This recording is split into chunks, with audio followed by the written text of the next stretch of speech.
ฟังเครื่องเสียงบ้านสกุลนะครับเรียกบ้านสกุลเนี่ยเท่มากขอบคุณนะครับคนแม่วันนี้ทองเปียกระโทษนะครับจำนามสกุล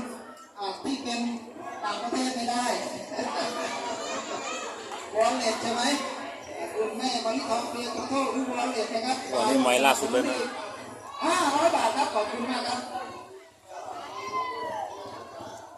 พาไปดูลำโพงมาดูตู้ลำโพงครับมาดูว่าข้างหน้าเอาข้างหลังเป็นยังไงครับดูข้างหน้าจะเป็นยังไงครับดูตาม